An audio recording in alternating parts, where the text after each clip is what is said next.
Lovely to meet you, and thank you for taking time to stop for a few minutes. Why are you at the conference, the Real Farming Conference today? I'm here because I'm doing a talk as well. Fantastic. When we talk about the future of farming, which is a question that's been talked about a lot right now, the sustainability of food production, the future of farming, do you think that should be focusing more on the production of plant-based foods and kind of like a growing plant-based agricultural system? Absolutely, yeah, I think so, yeah. Do you think that because part of the reason I'm here is because I'm very interested. Personally, I'm vegan, and so I'm interested to hear from people who, real life experience in the farming world, to see what they think about veganism as like as sustainability, but also like a moral incentive. Do you think that there's this credibility in the vegan conversation? Yeah, I think it's pushing it a bit more in the right direction. I maybe don't agree with everything because we've got cows on the farm and it's an essential source for fertilizing the land. Yeah. Fantastic. And this is exactly the kind of conversation I was hoping to have. Do you think that there's a place in a world where we could use, say, like green manures or nitrogen-dense plants to fertilize crops rather than using animal manure?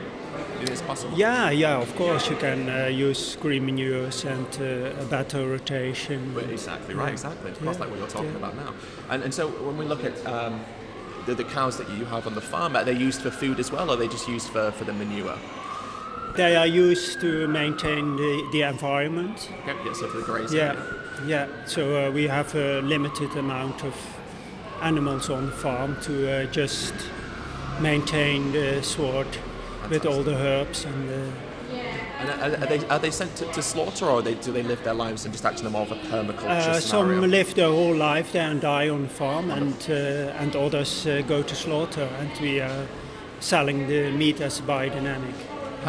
Must be tricky to pick and choose which ones live and which ones die. Is that ever a hard conflict?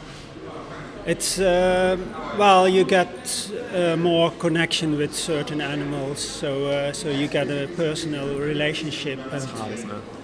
And then these are usually the ones you keep, and they are usually the ones too easy. Do you think that this is maybe a tricky question? Do you think that their right to life should be defined by the connection they create with you, or should their right to life be defined as their life itself, the fact that they are alive? I think there should be a balance. I think me as a farmer, I feel the urge to eat sometimes meat as well because it gives me extra strength. Yeah, with protein, which we can get from plants, of course, as well, in abundance, right? Yeah. I'm very interested, with this idea that some go to slaughter and some don't, because that's an interest. Normally, most farmers send all the animals to slaughter, right? And they'll breed more in or buy more in. Do you ever have that moment where you feel bad, or is there guilt for the fact that some are allowed to live and you have to separate friendship groups or herds or families to send some to slaughter? Does that ever have a conflict for you? No, not really, because I think what is neglected is the slaughtering. Process can be also very dignified and in a good way be done. So how do we take the life of an animal in a dignified way if they don't have to die, and presumably they don't want to die either? You could say the animal gets to a certain stage that it is sort of ripe. So it's like it can be quite old, even like 10 or 12 years, and has had a good life. Yeah.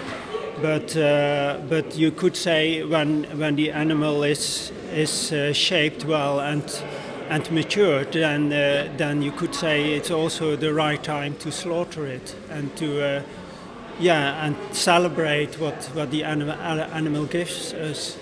As well. Well, I think if they've lived a good life, then surely it'd be more beneficial and more dignified to let them live out that life in their home rather than in a slaughterhouse. Because obviously, what happens in a slaughterhouse, by anyone's, ideals is brutal. The act of cutting the throat will always be brutal. Well, I think you have to experience it yourself to see what is involved in it and how a slaughterman can also be very dignified. Oh, well, I've been to slaughterhouses myself, and I've been in the kill floor, and I think what always struck me was just the it's not a lack of dignity because that's your word, but just the brutality of it, you know. And I guess with the cows that go to slaughter from your farm, would you ever kill them yourself? Do you ever partake in that yourself? Do you ever follow them onto the kill floor and bear witness to the process? Maybe chicken. Yeah. What about the cattle, the cows? No, the cows. That's you need someone really capable for that. Yeah. But do you ever follow them through that process yourself? Yeah, I've done that. Yeah. Yeah. And would you say that that's something that you feel is a morally justifiable act to take their life? Yeah, it's very beautiful. Yeah. Do you think that taking life is beautiful? Yeah. If you know what you have given the animal on the farm, the possibilities. And, but it doesn't need to end, you know? I guess that's the point I make, is it doesn't need to end. And so I agree that by giving them life on the farm, and the ones who live, they live wonderful lives, beautiful lives by most animal standards because of you. But those ones that go to slaughter, how do we justify what moral justification do we have to send them to slaughter if we don't have to? Why can't they live with the others? I can understand your point of view, but it is all a matter of scale. I think if the scale gets too large, it gets a kind of industry, and you are not talking anymore about an organism. What do you think is higher value? So the taste enjoyment that we get from consuming the meat once a week, or the life of the animal who has their life taken?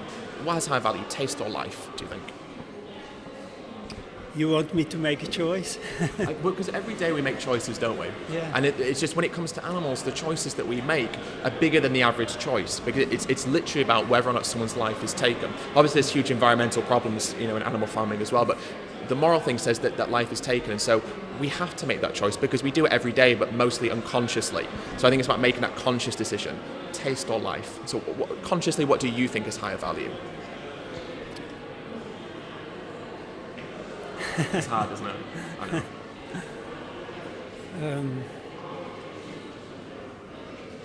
I know. I don't know the answer really. I think that, and that's the thing, isn't it? I think we recognise that when we buy, we say taste, but our heart and our morals say life, and we live in a disalignment. And so maybe that's the question. Next time those cattle that go to slaughter do, maybe just say what has higher value in this scenario, their life or the consequence of what happens from that.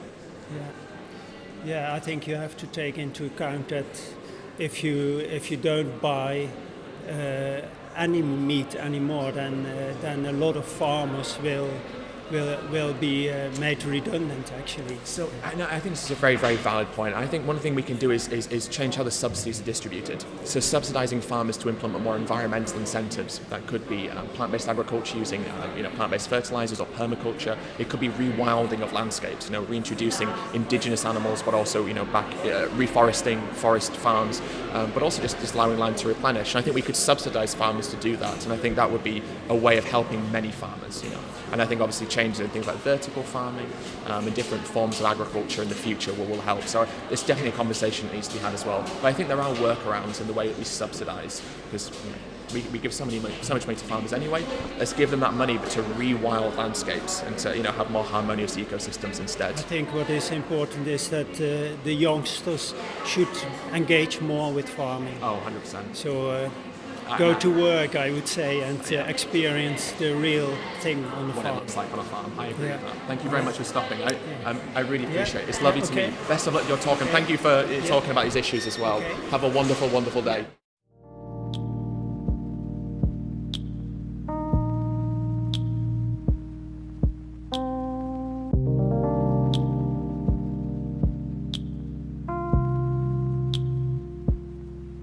you